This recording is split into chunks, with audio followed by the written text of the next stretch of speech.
ఎక్కడి నుంచి వచ్చామంటే దానికి సమాధానం లేదు.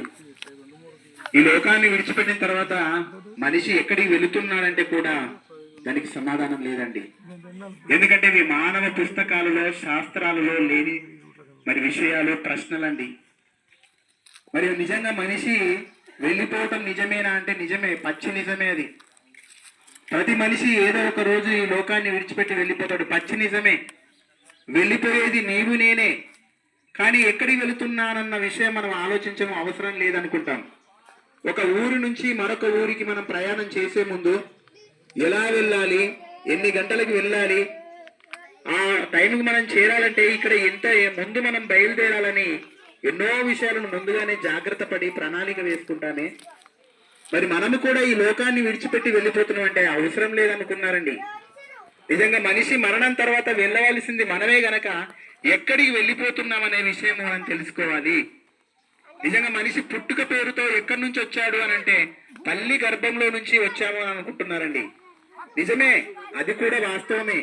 తల్లి గర్భంలో నుంచి రాకముందు అసలు ఎక్కడి నుంచి వచ్చాము? తండ్రిలో నుంచి. తండ్రిలో నుంచి ఎక్కడి నుంచి వచ్చాము? మన మూలం ఏంటి? మన ప్రధానమైన ముఖ్యమైన మూలం ఏంటి అని ఆలోచిస్తే మొట్టమొదటిగా మొదటి మనిషి ఉంటాడండి. ఆ మొదటి మనిషి వచ్చింది దేవుని నుంచి. ఆ మొదటి మనిషి గర్భాలను దాటుకుంటూ ఈ రోజు ప్రపంచం విస్తరించింది. ఆ దేవాది దేవుని యొద్ద నుంచి మనం వచ్చాము అని మనం అర్థం చేసుకుంటే మరి మరణించిన తర్వాత వెళ్ళిపోయేది కూడా ఎక్కడికంటే వచ్చిన దేవుని యొద్దకే వెళ్ళాలి. ఎందుకంటే మనము ఒక రోజులో తిరిగి ఉదయం లేచి బయలుదేరి వెళ్ళిన తర్వాత తిరిగి మన గూటికే చేరుకుంటాం సాయంకాలానికి. అలాగే ఎక్కడికి వెళ్ళినా తిరిగి మన ఇంటికి చేరుకున్నట్టుగానే మనం దేవుని యొద్ద నుంచి వచ్చిన మనం తిరిగి దేవుని యొద్దకు చేరుకోవాలి. కానీ దేవుని యొద్దకు చేరుకోవడం లేదు అంటే గమ్యం మర్చిపోయాము, దారి మర్చిపోయాము. మర్చిపోయిన ఆ దారిని, ఆ త్రోవను, ఆ గమ్యాన్ని మనకు చూపించడానికే మార్గాన్ని ఏర్పాటు చేశాడు ఈ లోకంలో యేసుక్రీస్తు ప్రభుల వారు. అందుకే యేసుక్రీస్తు మనిషి మరిచిన మార్గాన్ని గుర్తు చేయడానికి, మరి ఆ మార్గంలో నడిపించడానికి యేసుక్రీస్తు ప్రభుల వారే ఈ లోకానికి వచ్చి మానవ రూపేణ ఈ ఆకారాన్ని ధరించుకొని మనుషులందరి కోసము ప్రాణాన్ని పెట్టాడు, రక్తాన్ని చిందించాడు. రక్తం ఎందుకు చిందించాలి అని అనుకుంటే మనుషుల పాపాలు పోవాలంటే రక్తమేనండి. మనిషికున్న మురికి పోవాలంటే నీరు కావాలి. కానీ హృదయంలో ఉన్న పాపం పోవాలంటే హృదయంలో ప్రవహించే రక్తం కావాలి. అది మరి పశువుల రక్తాలు మనిషి పాపాన్ని తీసివేయవు, కానీ పరిశుద్ధుడైన యేసుక్రీస్తు యొక్క రక్తమే మనిషి పాపాలను తీసివేస్తుంది గనక అది పవిత్రుడైన వాని రక్తమే మనిషి పాపాలను తీసివేస్తుంది. నిజంగా ఒక రోగి రక్తము మరొక మనిషికి ఎక్కించరండి. ఎందుకంటే ఆ రోగిలో ఉన్న మరి రోగాలన్నీ వేరే వ్యక్తికి వస్తాయని.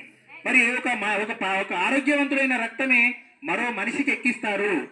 అలాంటప్పుడు పవిత్రుడైన యేసుక్రీస్తు రక్తమే ఈ ప్రపంచ మానవాళి మరి పాపములకు సరిపోయిన రక్తం గనక, పరిశుద్ధపరిచే రక్తం గనక యేసుక్రీస్తు ప్రభుల వారు తన పరిశుద్ధమైన రక్తాన్ని చిందించాడు.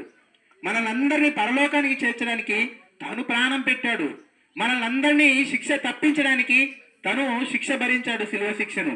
ఇది అర్థం చేసుకుని మనము ఆ పరలోకానికి వెళ్ళడానికి ఆయన యేసుక్రీస్తు ఏర్పరిచిన ఆ మార్గంలో, ప్రేమ మార్గంలో నడవాలని కోరుకుంటూ మనకందరికి మాత్రం ఖచ్చితంగా ఆ పరలోకం మనకుంది. ఈ లోకంలో ఎల్లకాలం అయితే బ్రతకము, ఎంత చదువున్నా డబ్బున్నా మనకి ఏది ఉన్నా కూడా ఖచ్చితంగా వీటన్నిటిని విడిచిపెట్టి వెళ్ళిపోతామండి. అది అందరికీ తెలిసిన సత్యమే. కానీ శాశ్వత కాలం జీవించే జీవితం ఉంది. ఆత్మకు చావు లేదు, శరీరానికి చావుంది. మట్టిలో మట్టి అయిపోతుంది, మరి కట్టెల్లో కాలిపోతుంది, బూడిదైపోతుంది.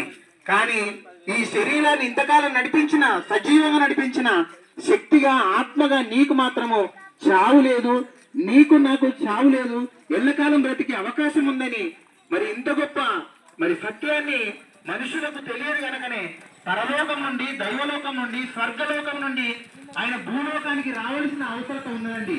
అందుకే వచ్చాడు, మనందరి కోసం తన చేయవలసిన పుణ్య కార్యాన్ని ఈ లోకంలో బలియాగాన్ని చేశాడండి.